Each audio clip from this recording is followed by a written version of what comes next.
District 11. And on unit number, go ahead. 2150. The southbound at 13, that Bolo vehicle from Dawson. Papa 3621745. E3621745. Silver Ford Fusion. Please, there's southbound 13.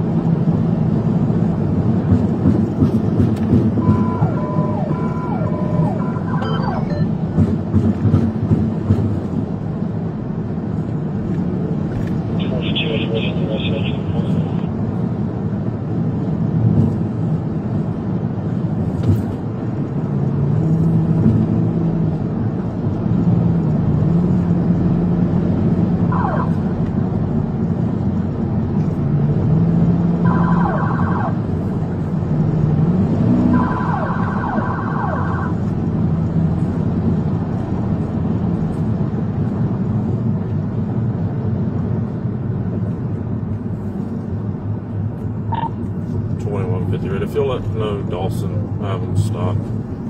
We're southbound just before 13. Occupied times 4. And on your last. Let Dawson know I have them stopped. We're southbound just before 13. Occupied 4 times. Please, they're off.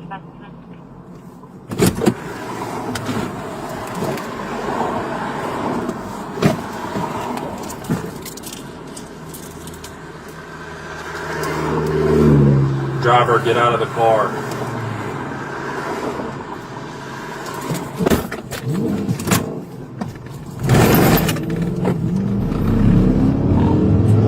You ready there? Taking off on me on southbound. Please, please, come southbound.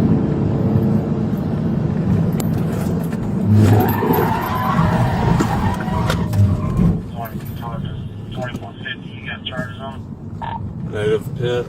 We're southbound. Put your hands up! Put your hands up! They're reaching on the car. Pit, start with some more units. They're compliant right now. Yeah, I got them. Driver! Step out! Keep your hands up! Keep your hands up! Keep your hands up! Face away from me and walk backwards to me. Walk backwards. Back to me. Back. On May 17th, 2009 at 12:35 p.m., the Pasadena Police Department received a phone call from an unidentified male reporting a suspicious person in a vehicle. Yes, there's a guy in a black Lexus gangbanging on kids and UPS drivers on the corner of Glenn and Howard. He's wearing all red, and I have a license plate number. Give me 1 second. What is he doing exactly? He's ganging, fuck this thing. He's like this gang, that gang, and then fuck this gang, that gang, and then he threatened a UPS driver, and then he's yelling at some kids that were walking by. Officers promptly responded to the area, but were unable to locate the vehicle or the individual in question. Later, at 6:10 p.m., the Pasadena Police Department received another call, this time from an unidentified female, reporting a man who was yelling gang slurs and acting suspicious. Hi, I'd like to give a tip. There's a African-American male standing on the corner of Glenn and Howard. He's yelling at cars, yelling gang slurs and acting suspicious. Okay, what are you wearing? Color shirt, color pants? He's wearing red, and it looks like he has like a black sweater, like a black, like his chest part is black, but the sleeves are red, and he has a red hat. Okay, and what is he yelling? Can you say anything you can hear? Something about blood. Is he by himself? Yeah, he's by himself, but he's yelling.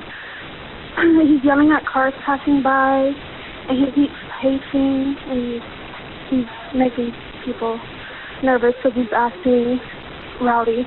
two police officers driving a marked black and white patrol car headed to the northwest corner of Howard Street and Glen Avenue. They activated their body-worn cameras while seated in their vehicle. The officers observed the subject in question, who was yelling on private property. One of the officers recognized the suspect from a prior incident where he had clashed with uniformed police officers. The officers then approached a female who was in front of the location and disengaged from the call, as the person in question was on private property and not violating any laws.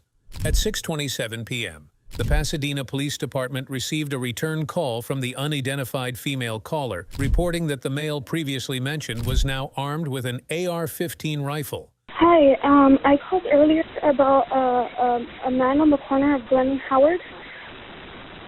Okay. How long ago did you call? Like 30 minutes. Okay. The cops passed by and they left. Now the guy has a gun and he's still yelling and he's getting crazier by the minute. It looks like an automatic. How big was it? One second. Is he still in the area of Glen and Howard? Yes. What color is it?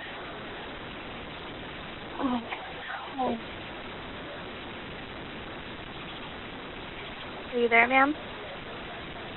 Yes, I'm here. Hold on. How big is it?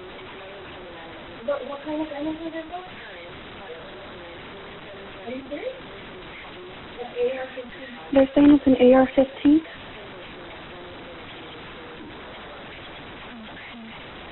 And he's still yelling. And again, he's a male black, wearing a black sweater, red sleeves, red hat. Yeah. They're saying that he was waving it in the air above his head, and now he's hiding it towards the side of the house. It looks like he's on something, and he's going crazy. At 6:29 p.m., the Pasadena Police Dispatch Center issued a general broadcast to all units regarding a man with a firearm at the intersection of Glen Avenue and Howard Street. Specifically, the man was waving an AR-15 rifle in the air while yelling. The officers believed this individual to be Daniel Warren, as they had a prior altercation with him in the past. One of the responding officers informed the units that the subject was wearing a black vest, although it was unclear whether it was a ballistic vest. Another officer mentioned that Warren had a history involving firearms. Upon arriving at the scene, officers walked to the location from Sunset Avenue and Howard Street. One officer visually identified the subject as Daniel Warren, who was not holding anything but was wearing a tactical vest. Despite this, Warren continued yelling and eventually produced a firearm, pointing it at the responding officers. After repeatedly shouting for him to drop the gun, an officer-involved shooting took place, and Warren retreated between two houses. Get your hands up! Good! He's pointing something! He's pointing something! Good! You know, he's making a gesture. I don't think he has anything in his hand. He's just pointing at us like he's got... No, he's got a gun! He's got a gun! I see it in his hand! See it? I see it! Drop the gun! Drop the gun! Drop the gun! Drop the gun! 274 looks like our suspect. Everybody make sure you chuck down. Drop the gun! Drop the gun! Shit, there's... Sure that's a gun? Yep, he's pointing it. Drop the gun! Take him out! Keep giving commands. Drop the gun! Give me commands. Give me commands. Shots fired. We got shots fired. Yeah, he ducked behind the... 274, shots fired. Shots fired. Yep. He's firing. He's shooting.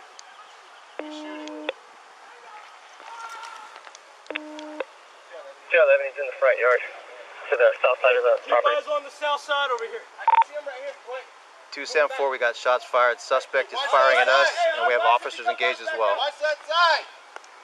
The containment of the scene shifted into isolation as officers attempted to locate Warren by climbing fences across the streets from his last known whereabouts. They eventually found Warren seated in a chair between two houses, with two firearms nearby. He was bleeding. The officers issued commands for Warren to surrender and show his hands. An emergency response team, ERT, was identified, and the police department's armored vehicle was summoned to the scene. The ERT team leader devised a plan to utilize less lethal systems to prompt Warren's surrender. Once the ERT was in position, the team leader deployed a light sound diversionary device where Warren was seated. However, there was no reaction from Warren. Subsequently, Warren was struck with a 40mm foam baton impact round.